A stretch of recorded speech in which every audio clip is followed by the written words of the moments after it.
What's up, guys? Welcome back to another episode of Coffee and Questions, the podcast. I am your host, Michelle Berman Michael, and I am joined by a new friend through a mutual friend this morning. And I'm really excited about this episode because I've really been trying to speak more to the athletic community and people just kind of think differently. But even more than that, there is this word called prospecting that I think is far too under talked about.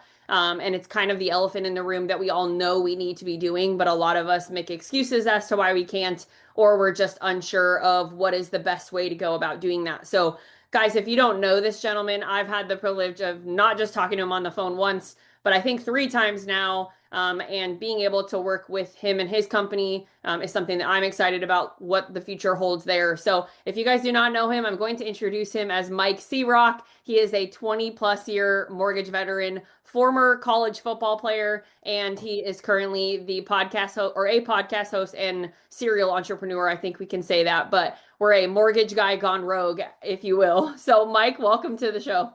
Michelle, what's happening? I'm so glad to be here. And I haven't really thought about the mortgage world in a while, like a couple years, I guess, because I've gotten out. But we can talk about why. But man, I'm so excited to talk to you and your audience about that. And of course, athletics. I mean, I'm coaching softball right now, by the way, for All-Star Little League for my daughter's team. I'm excited. We're practicing right now, getting fired up. So it's anything I can do to give back right now is just really fulfilling to me. Well, I love it and I love having you and I think it's a fun relationship for me because it's a different one, right? And I think so many of us get kind of stuck in our little circle of sphere of influence, if you will. And I think that we forget that there are other tables we can sit at. So, Mike, I would love for you to give everybody a little bit of a rundown on who Mike is. How did he go from mortgage for 20 plus years into what you are currently doing? And then tell us a little bit about that. Yeah, so I got into the mortgage business kind of on accident. I was a real estate agent at first, and I hated taking people around to show them houses. It just wasn't me. I just not that kind of guy. So I was sending my business to one of my best friends, all my referral business for the loans, and then I saw some of my other friends in the mortgage business as well, and they were making money, but they were in the office all the time. They didn't have to go show people houses, and I just said, man, like I could do that. And the guy I was sending the loans to, I said, man, I'm going to come work for you. He said, no, you're not. He said, you're already working for me, man. And I was his best referral partner. He was kind of not having that, but I'm relentless. So I said, no, I'm coming. If you guys can do this, I'm sorry, but I could do it better. I just had a feeling, right? Yeah. So I said, you just need to teach me because I'm not afraid of anything. I'll talk to people, whatever. I'll start conversations. And so I ended up in the mortgage business and started as a loan officer and then just worked my way up. I noticed the people that were around me that were managing and leading the office were afraid to jump on the phone, handle problems, confronting things. They would always shy away from tough conversations. And I wasn't. So I would step in and handle it. And one thing I realized, Michelle, is that in a business, when you're working, whether you're working minimum wage, just starting entry level on up, if you do more than what you're paid to do and not say that's not what I'm paid to do, that's not my job. If you do more than you're paid to do, you will end up running the place. And that's what happened. And I ended up, starting branches. I had, 7 or 8 branches from Philadelphia to Miami and eventually hundreds of employees. We were doing just crushing it, 4 to 7 billion a year in loan volume. And I just focused on building people at the time. So I'll stop there, but that's how I got into the business and learned scaling of, a business. Well, you said something that's important to not skip over. And I think that is if you do more than what your job description requires or is, quote, allotted of you, you'll end up running the place. And I think that, that's for sure why I run my own company because every company I had tried to work for in the past, it was like clearly just a lack of desire to do that. Lots of just 9 to 5ers, like I'm going to clock in, I'm going to clock out. And, I'm a mom now. And I think as a mom, and you obviously being a parent, we don't want that kind of structure. We want to be able to do it however we want to do it or kind of create our own systems around it. And I think that the only way someone can really do that is if you have that mindset of this might be what my job description is, but I'm going to go do 10 more things on top of that. And I think it bleeds into how we run our companies now and how we parent for that matter. Yeah, 100%. I try to teach my kids that all the time and talk about it all the time. We start around the house, what's to do around the house, more than you're asked for. So, And but do it then without being asked.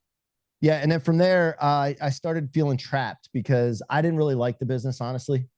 By the way, the business itself is a vehicle, right? So when we talk about my evolution into something else, all the business, the type, the industry that you're in is a vehicle, right? You have to establish a mission, a purpose for yourself, and then from there, use vehicles to go on that mission to facilitate the advancement, right? Well, so I didn't really realize that, and I felt trapped because the money was so good. I was making great money, but I didn't like the commoditization of the business. I didn't like that when rates go up, your business could go down 80% and you couldn't do anything about it.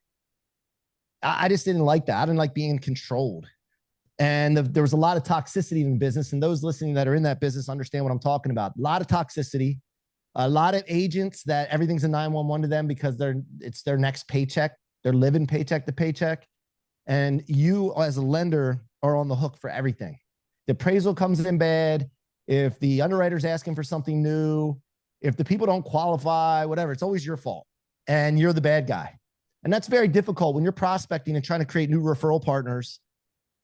And you're always the bad guy. And when you win and you do a good job, it's so underappreciated because that's what's expected. So I just got sick of that. And I hit 40 and I felt trapped. And that's not a good feeling to have. And I told my wife, I can't do this the rest of my life. I got to figure something else out. But I was a college dropout that came into this business and started making some money. And I felt lucky. I felt like I just struck some kind of luck streak.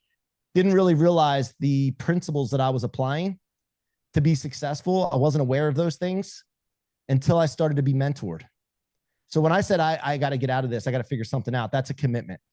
I got to get out of this. When you get a commitment, you start paying attention to things that validate that commitment. So I started thinking to myself, I got to work on myself to develop myself into the best version of me. All aspects, thoughts, words, actions, the people around me, and become hyper aware of my strengths and weaknesses and what I am insecure about. And then go get mentored by some of the world's greatest.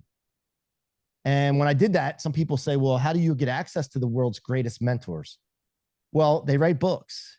They have YouTube channels, podcasts, Instagrams. And I would just be mentored from afar.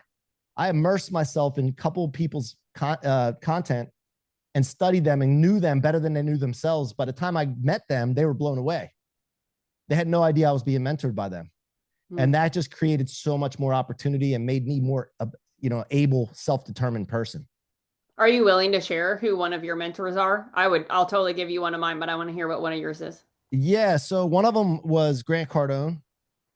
There's a book. I don't know if I have it here, but I think it's behind that sign. The 10X Rule was a book that my brother told me that I should read. And I said, I'd never heard of the book or Grant or anything. And he said, this guy sounds like you a little bit. And I said, all right, I'll read it. So I started reading the book, and it's about thinking bigger, making your goals 10 times bigger, then also estimating the right amount of effort, overestimating. Most people underestimate the amount of effort it's going to take to achieve a goal. They underestimate the amount of resource and capital, people, thoughts, effort, energy, and then they don't hit it. The book talks about overestimating the amount of effort it's going to take so that you definitely achieve the goal, but also making the goal high. But there was another lesson in there that I learned, and it really struck me when I was reading it. And it was that if you're thinking big and have big dreams, and the people around you make comments and throw digs and try to shrink you, you're not crazy. They're just confused. And I was like, wow, wait a minute. Because I had this big vision. I had this thing. I should be speaking on stages. I should be out there helping and impacting this world. I just had this feeling there's something here. I should be doing more. And I would always feel like, am I crazy for saying these things? Something. And I felt, and then I felt bad about it because I was like, it's making people uncomfortable around me. I don't want to I want people to like me. I don't want to ostracize people. I don't want to stand out.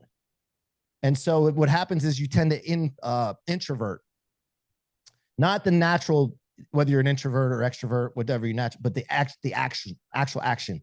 And I started to suppress those dreams and visions. Well, when I read that in the book, I was like, wow, this is powerful. Okay, I get it now. And I pushed the pedal down.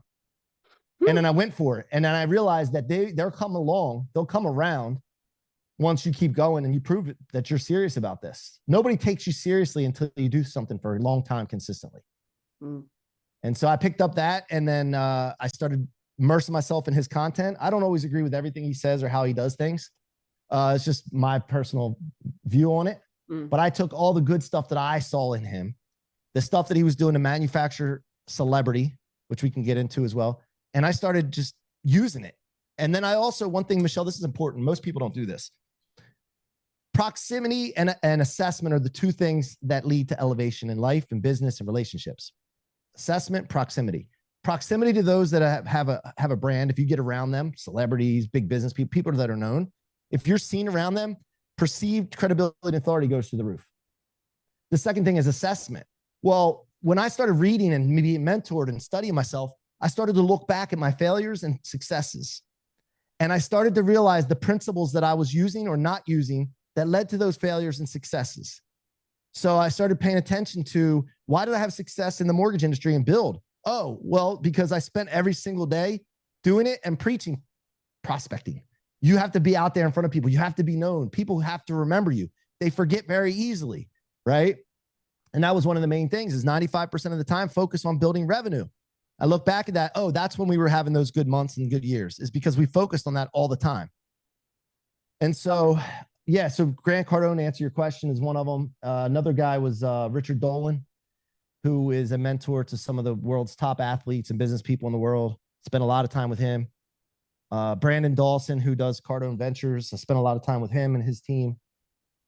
And those are the three I think really catapulted me.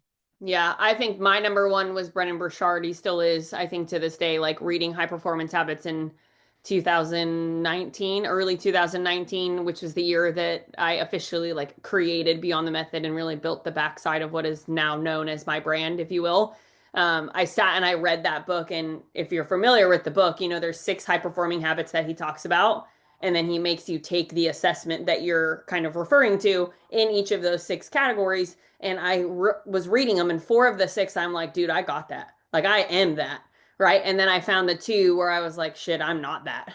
And it was really clear to me where my holes were. But I do love that. You know, Grant Cardone has been someone who I think everyone, for the most part, can take some form of nugget from him and really see value there. I've personally never been to any of his events, but I know people speak very highly of them, especially on the energy side of things. And I'm a big energy person, so would be worth it, I'm sure, one of these days.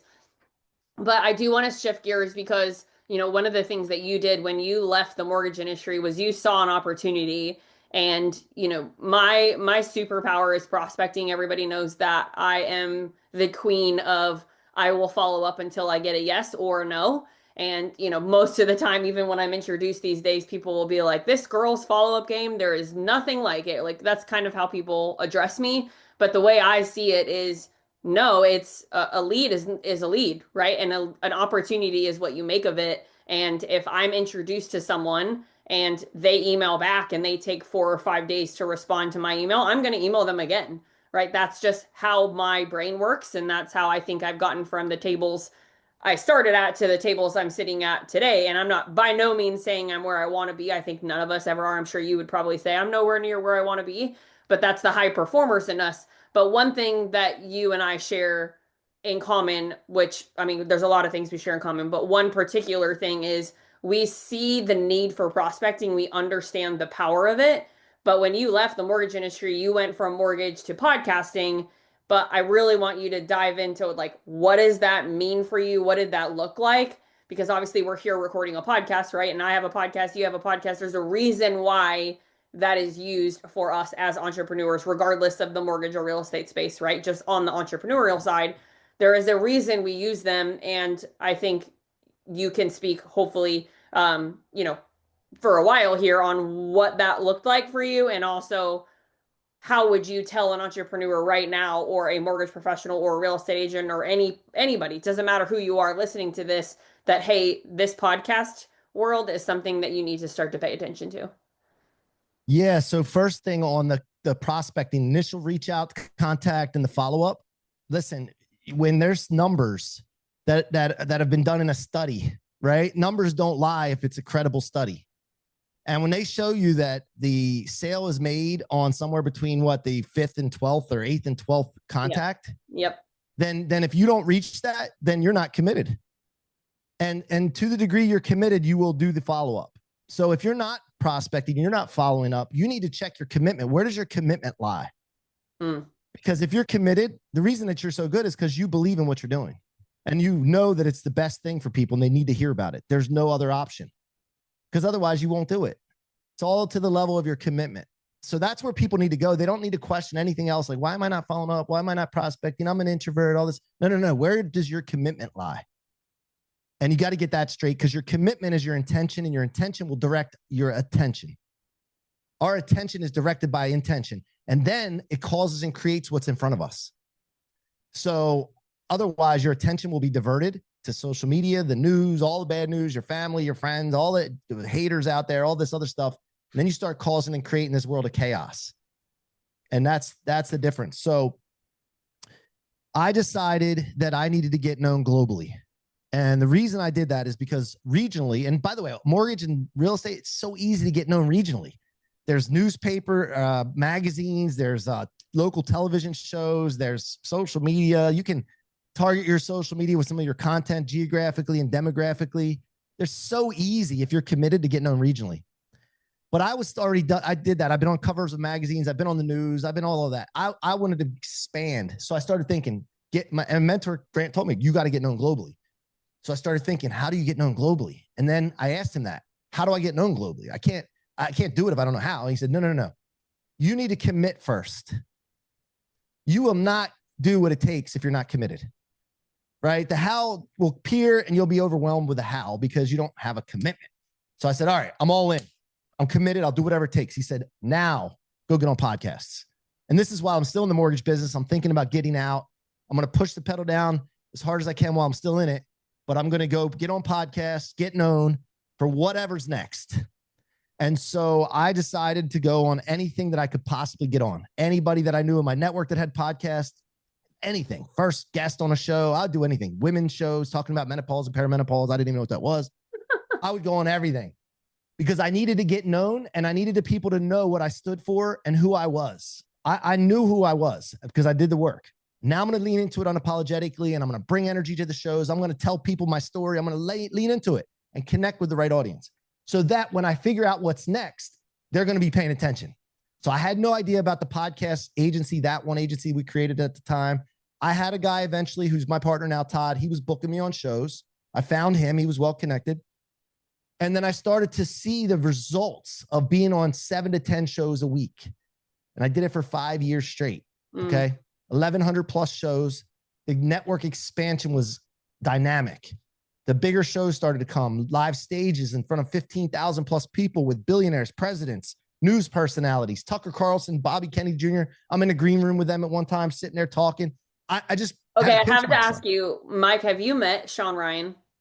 No, I haven't met him yet. Oh my gosh. Like holy smokes. If you ever get to meet Sean Ryan, like please make sure you tell me. But him and for my husband and I, he is like we're God people. So we would by no means say it like as an idol of any kind. But he is that one guy who is like the amount of episodes we have listened to, the amount of time in the car we have listened to this man interview people and talk to people. It's like, I feel like I know who Sean Ryan is to my very core. But like getting to meet him in real life, just like, holy shit, it would be so cool.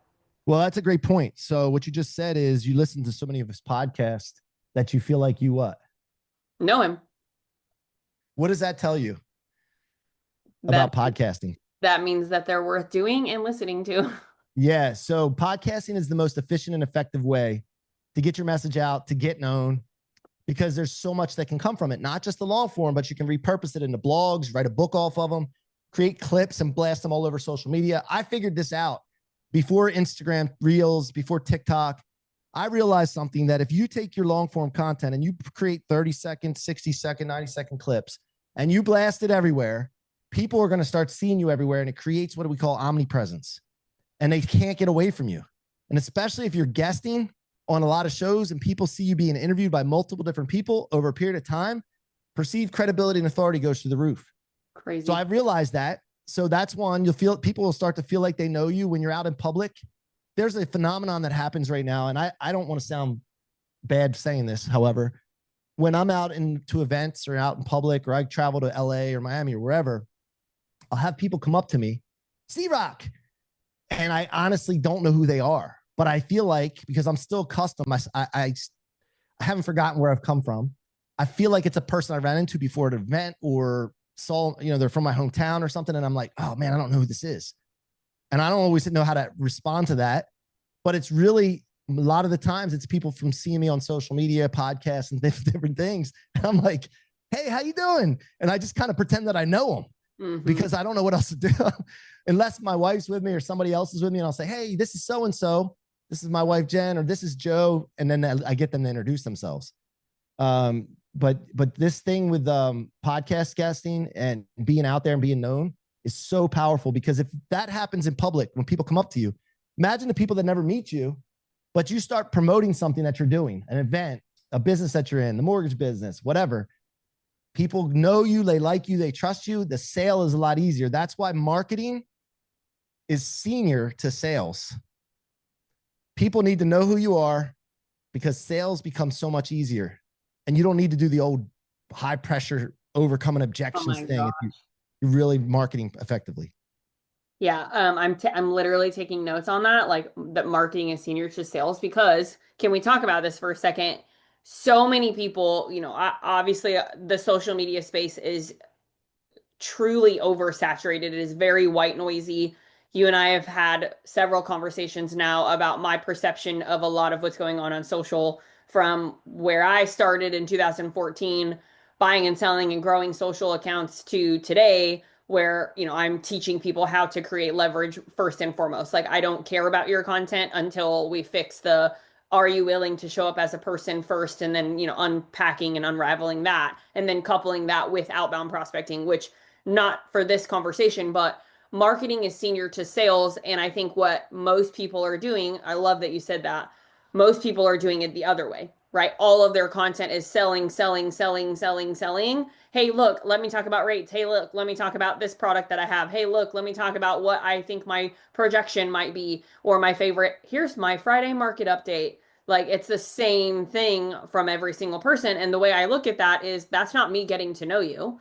That's me hearing one more time that you have something for me to buy, or a product that I should be paying attention to. And if anything, you're actually making me less likely to want to do that, because I still, even though I've seen this video or seen a video of you talking about it 5, 10 times, I still don't know who you are. I still don't know who the actual human behind the screen really is.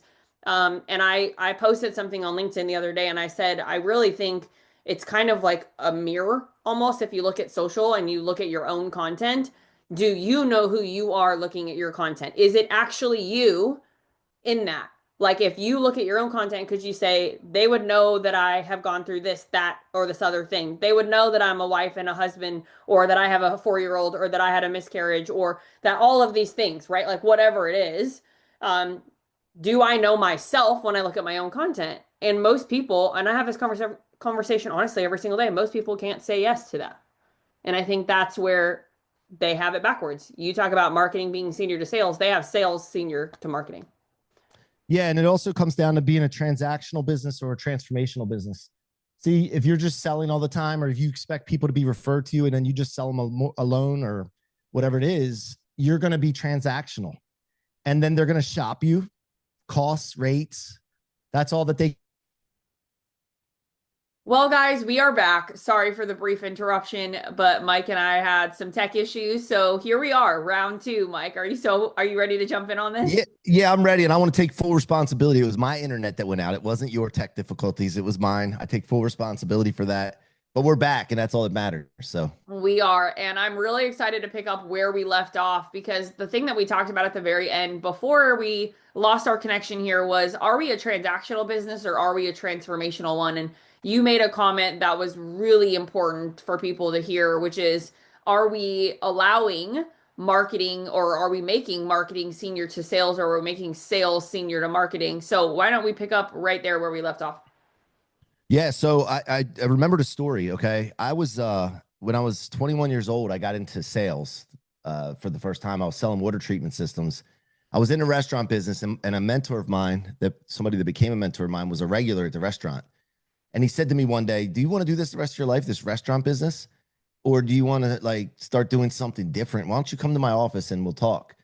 And so I went to his office, and at this time I was thinking about opening a restaurant one day because I was watching the show the movie Cocktail. If some of you remember, if you're old enough, with Tom Cruise.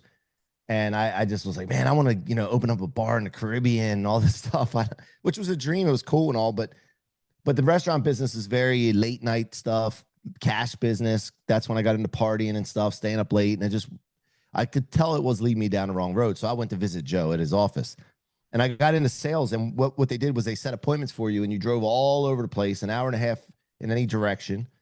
And you would go into homes testing water for people. And it was very transactional, okay? Because we wanted to close the sale that night. So I would go in, test water, see what was wrong with the water, and show them the solution. And there wasn't any marketing prep for that, right? It was all sales. So I would demo the product, demo the difference in the water, and then try to close them on a $5,000 to $7,000 high ticket sale. And so, but what I noticed was we had to go through all these objection handlings and pressure tactics to get them to say yes tonight, sign the paper tonight, give us a credit app that night. And sometimes you'd get kicked out of a house because we were taught to not take no for an answer. And I freaking hated it. I hated it, man. Let me tell you something. It was the worst feeling. It was just not aligned with who I am. And that's all transactional. It's all sales. So I had this experience early on in my life with this.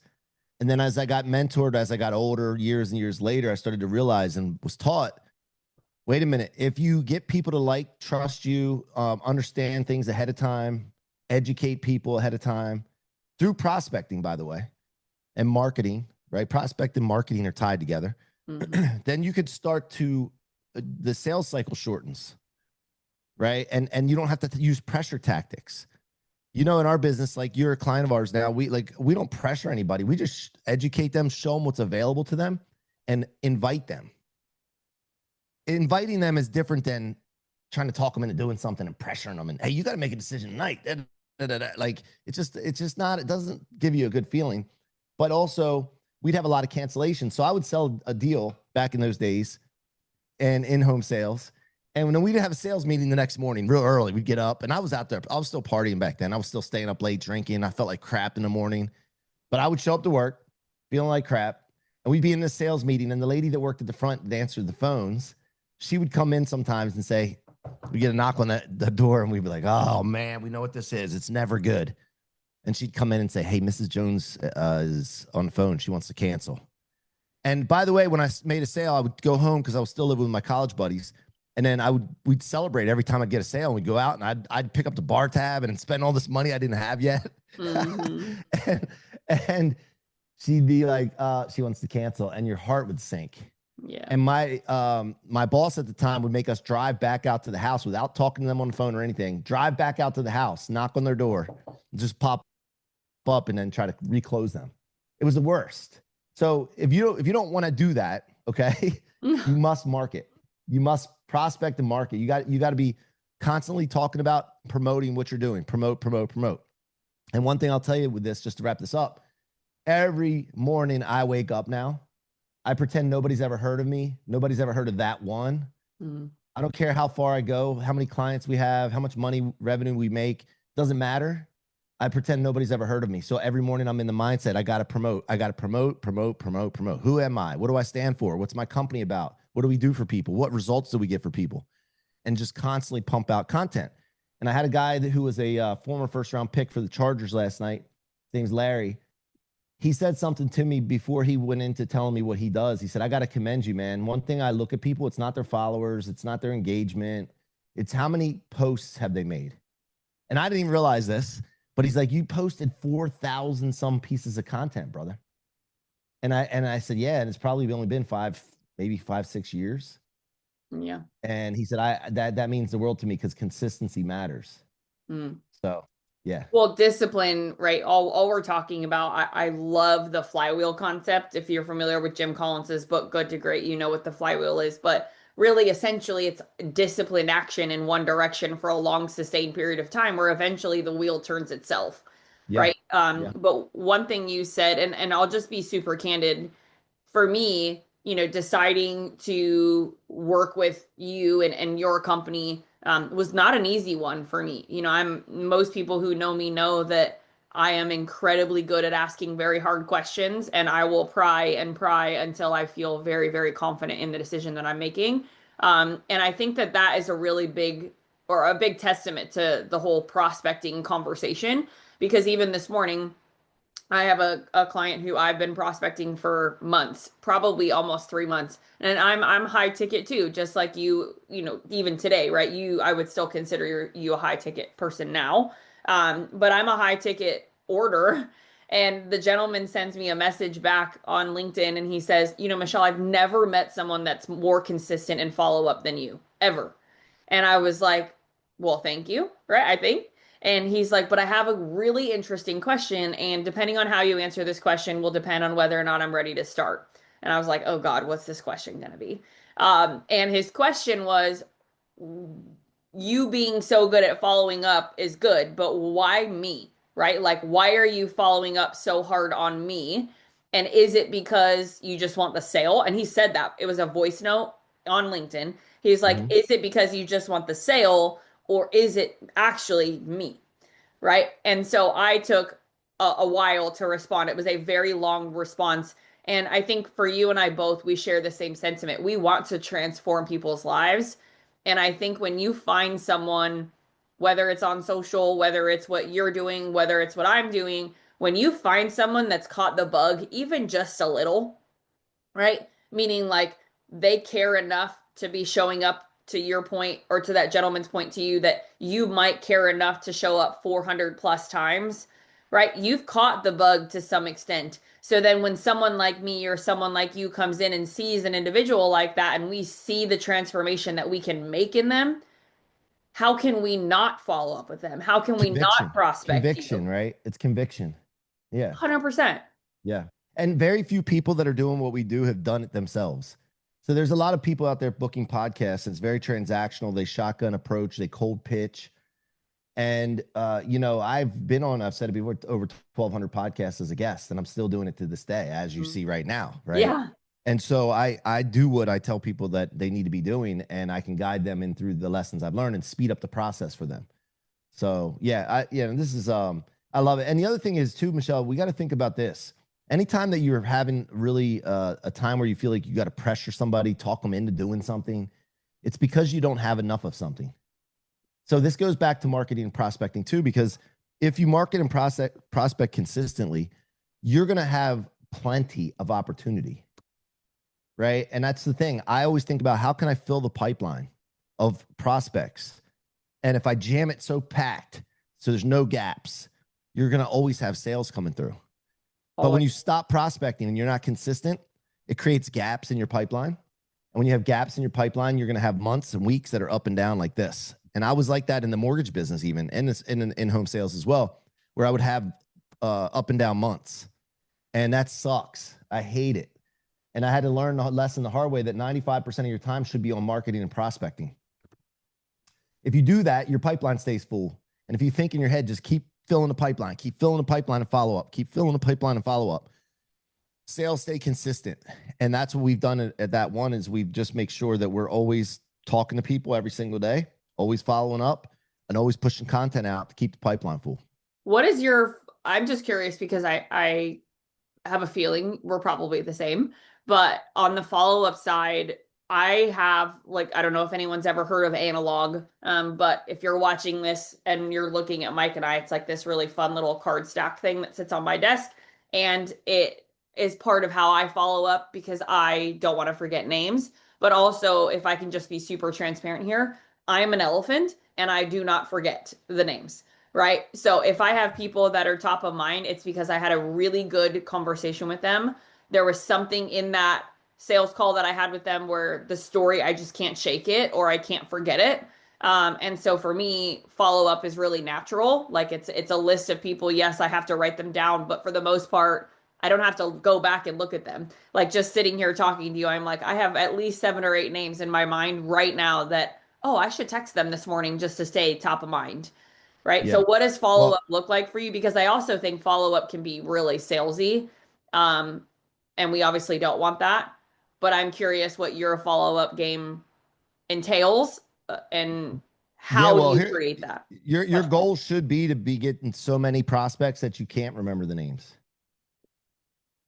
If you can remember all the names, you're not prospecting enough. That's my view of it. Now, the other thing is you need to utilize systems and process and automation.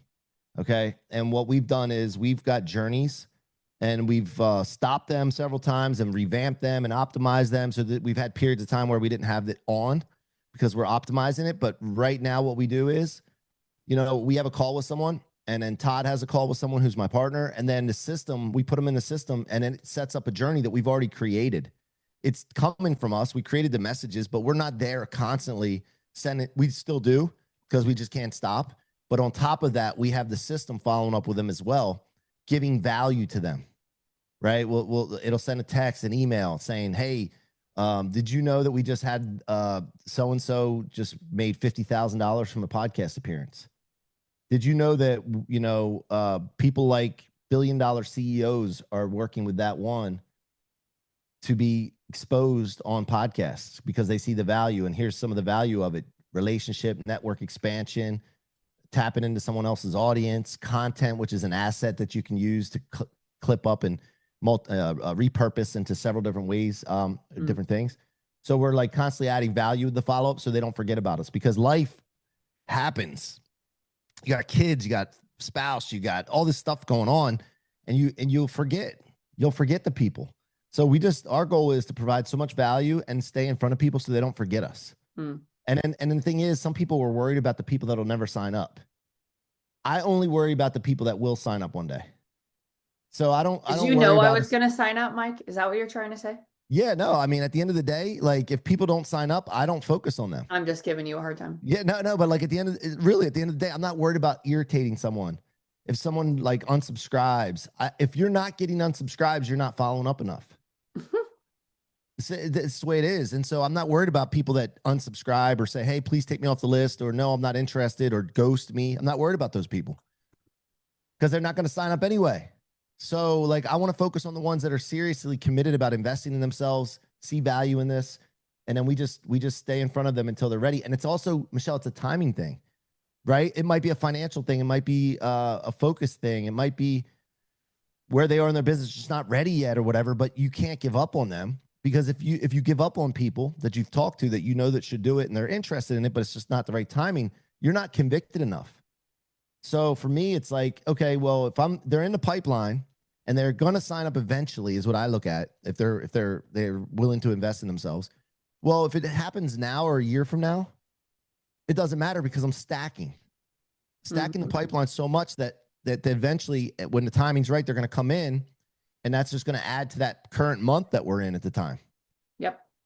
Yeah. I look at every month, like we have on our P&L, we look at the current month, we look at the coming month, and then we look at the third month projecting, especially because you guys are very similar to us in the sense of some people don't pay in full, some people pay in monthly installments. And honestly, sometimes that's the best, right? Yeah. Because when you look at it, you have somebody paying multiple months in a row. So all that does is stack the months to come, where, for the first time in my entrepreneurial career in almost 11 years, the last 3 months, we've started the month in the green before the month even happened. Yeah. Right. Yeah. And that doesn't happen by chance. Right. And I had the honor of being on your show, which I hope people, if you're listening to my show, go find Mike and go watch his show.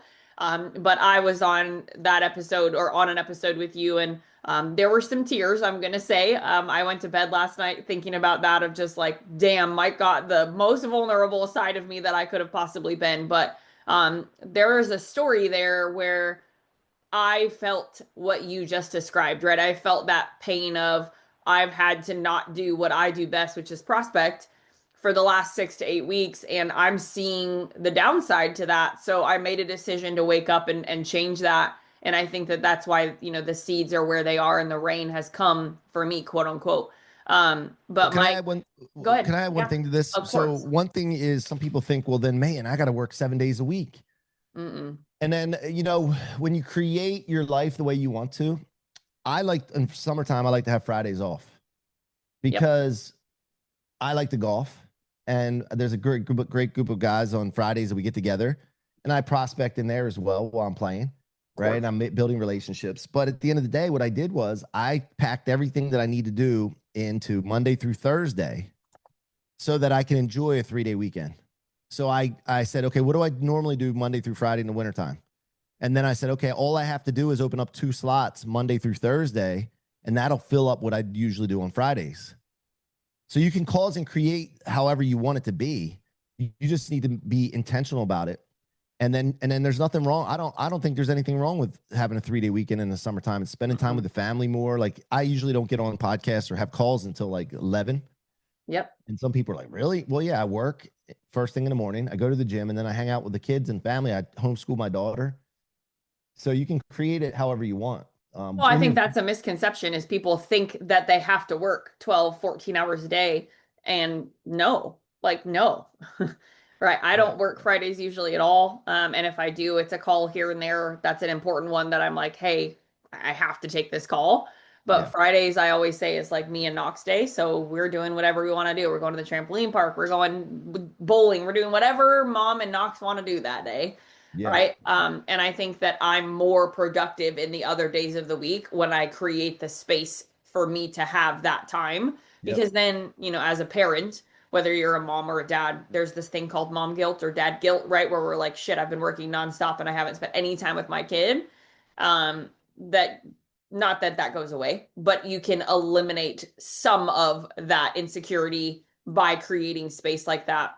And I got to tell you, I feel like superwoman in the mornings from that 4:15 to 6:30 time frame. I'm like the amount of work that I just got done in 2 hours would be equivalent to a full 8-hour workday, legit. Yep. Yep. So Mike, you have so much stuff coming up. I know we've talked a little bit about some of it, but for those people who have no idea where they can get connected to you and what you have coming up, would you share both of those things with us? Yeah. So if anybody's interested in getting booked on top podcasts, you can go to the number one agency.com and book a discovery call with our team and we can fill you in on some information. Or I'm everywhere. So Instagram's my favorite platform, Mikey C-Roc. You can check us out there, check our content out there and DM me anytime.